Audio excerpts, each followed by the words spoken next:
Bonifácio foi jovem para Portugal, como faziam, em geral, os filhos da elite econômica da colônia, mas depois de terminar a faculdade de Direito e a faculdade de Filosofia, que incluía o curso de Ciências Naturais, ele permaneceu em Portugal.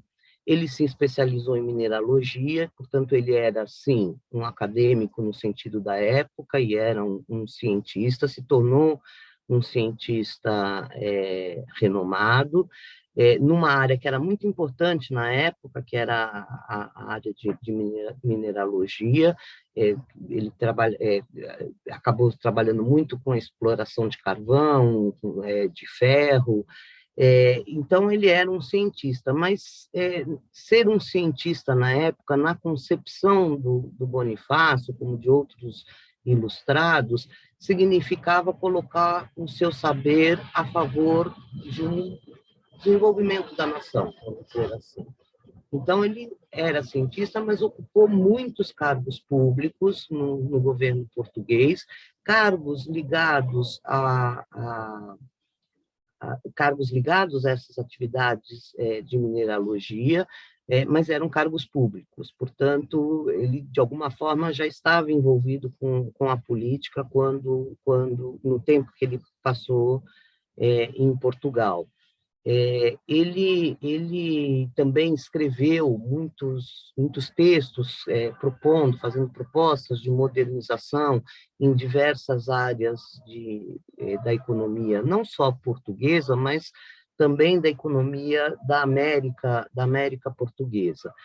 Então, eu diria que ele foi um cientista, mas um cientista que participou, que atuava, tinha algum tipo de atuação política na medida que ocupava cargos públicos para implementar os seus projetos de modernização. Essa experiência foi, ao meu ver, muito importante para a atuação dele depois na independência. Quando o Bonifácio participou do processo de independência, aí já foi na condição exclusivamente de político, né? O seu lado científico, vamos dizer assim, foi aposentado. Ele já estava com quase 60 anos quando ocorreu a independência, tinha voltado para o Brasil disposto a se aposentar, mas os acontecimentos a partir da Revolução do Porto fizeram com que ele se envolvesse com este processo, que no início era um processo de uma tentativa de manter o Brasil integrado ao Império Português, mas garantir os ganhos que o Brasil tinha tido com a vinda da corte em 1808, e depois acabou se tornando acabou se tomando a decisão pela independência. A parte da elite brasileira optou pela ruptura com Portugal diante da impossibilidade de chegar a um acordo nas Cortes de Lisboa sobre qual seria a forma de inserção do Brasil no Império Português. Então, eu diria que a atividade dele no Portugal teve importância porque pelo repertório que ele tinha, não só como cientista, mas exatamente pela experiência em ocupar cargos públicos.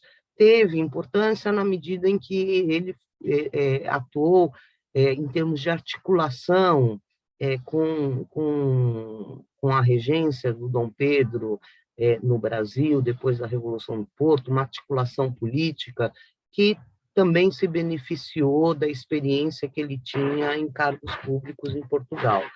Mas eu diria que, e além disso, a própria formação dele, a formação de ilustrado e depois a adesão ao liberalismo, a formação de ilustrado veio da experiência portuguesa, e depois a adesão ao liberalismo como uma consequência quase natural da trajetória dele, e foi na defesa do regime liberal que ele se articulou politicamente a partir de todo o processo que resultou na independência.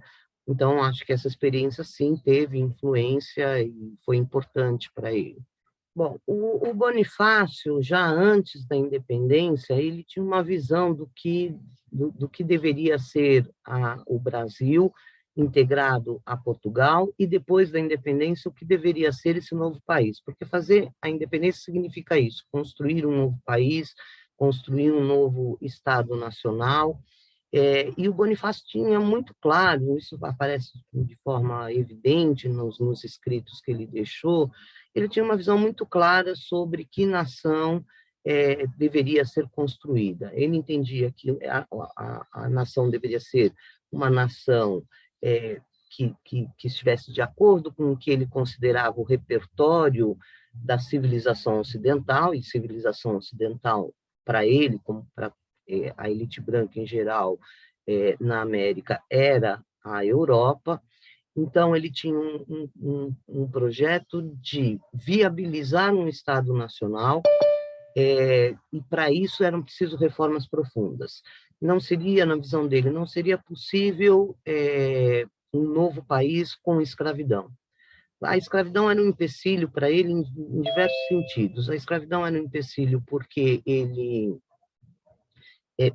ela era uma ameaça à ordem interna. Os escravos, por serem escravizados, eram potencialmente perigosos, potencialmente dispostos a revoltas, então não poderia haver ordem interna com a escravidão. A escravidão, para ele, era um empecilho para o desenvolvimento econômico. A escravidão era, para ele, também uma impossibilidade da realização do regime liberal. Primeiro, porque ele considerava que liberalismo não era compatível com a escravidão, né? Os princípios básicos do liberalismo não eram compatíveis, como, por exemplo, principalmente o princípio da liberdade. Mas não só isso, para ele, a escravidão era incompatível com o regime liberal, porque a própria elite branca, dizia ele, era incapaz de exercer cidadania enquanto houvesse escravidão. Porque enquanto houvesse escravidão, essa elite branca vivia no ócio da exploração do trabalho escravo, ela era inevitavelmente violenta, porque a escravidão demanda a violência, ela vivia isolada em latifúndios, portanto, era uma elite incapaz de exercer a cidadania. Então, a escravidão, em todos esses sentidos, era um empecilho para a implementação de um regime liberal. Por isso, ele defendia a escravidão. Ele defendia que não era possível haver uma nação sem um povo homogêneo.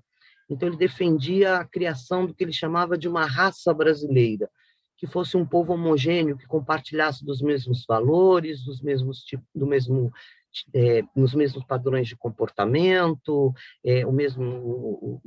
as mesmas crenças, que tivesse a mesma identidade nacional. Para isso, ele defendia a mestiçagem. Era preciso promover a mestiçagem para surgir essa nova raça brasileira, como ele dizia. Então, esses são dois aspectos, entre outros, de um projeto que, sem dúvida, era um projeto de reformas radicais. Eu acho importante fazer uma ressalva: esse projeto não é um projeto de caráter humanitário, não é um projeto de proposta de igualdade. O Bonifácio era um membro da elite branca da sociedade escravista do Brasil do início do século XIX. Então, é um projeto que não está preocupado com a escravidão pela condição do escravizado ser escravo. Ele está preocupado com a viabilidade de um projeto, de uma nação dirigida pela elite branca, que ele entende não seria possível com escravidão. Da mesma forma, as outras reformas são propostas de reformas radicais, mas de um membro da elite branca do Brasil do início do século XIX. Então, não tem um caráter mais humanitário ou de qualquer proposta de igualdade. Ao contrário, a ideia era justamente criar uma ordem que fosse possível preservar a profunda hierarquia social que marcava a sociedade brasileira do início do século XIX. Esse projeto foi derrotado porque esse projeto não interessava a maioria da elite escravista brasileira. Quando se pensa no Bonifácio como patriarca da independência, como foi possível que o patriarca da independência não tenha conseguido implementar seu projeto, ele passou a ser considerado patriarca da independência muito, muito depois. Isso é uma construção é, feita por atores do futuro. Na época, o Bonifácio era visto como um dos atores do processo da independência. Não o único ator, não necessariamente o principal ator, enfrentou disputas políticas com vários setores da elite brasileira, porque tinham posições divergentes, então a influência dele era grande, na medida que ele era próximo ao Dom Pedro, ocupava um cargo importante no governo do Dom Pedro, mas era uma influência limitada, porque outros tinham influência também, porque a liderança dele era contestada por aqueles que não concordavam com ele, e por isso o projeto dele foi derrotado. Ele foi derrotado a ponto de ser mandado para o exílio. Né? Primeiro foi demitido do ministério, depois, com o fechamento da Constituinte em 23, foi para o exílio, porque o projeto dele não interessava a grande maioria da elite escravista brasileira. Não existe um plano, o Bonifácio não escreveu um plano formal de nação. Né? Quando eu falo sobre o projeto de nação do Bonifácio, é baseado em pesquisa em vários escritos, ele deixou muitos escritos soltos, avulsos. Ele também deixou projetos de lei. Então, tem um projeto de lei que ele apresentou na Constituinte de 23, aí nesse projeto de lei fica bem clara qual é a posição dele sobre a escravidão, como acabar com a escravidão, ele defendia uma emancipação gradual, o fim imediato do tráfico negreiro, mas uma abolição gradual da escravidão. É interessante que nesse projeto, como a abolição seria gradual, tem vários artigos que determinam que o Estado faria uma mediação na relação entre senhor e escravizado, de modo a minorar os males da escravidão. Então, tinha artigos que previam jornada diária de trabalho, licença para a escrava que tivesse filhos, limites drásticos a castigos, enfim. Então, nesse projeto fica claro o papel dele em relação à escravidão. Tem também cartas, correspondência, enfim, são as mais diversas fontes que permitem, na verdade, reconstruir o projeto dele, vamos dizer assim. É tentar entender o projeto dele, analisando criticamente e cotejando todos esses diversos tipos de escritos que ele deixou.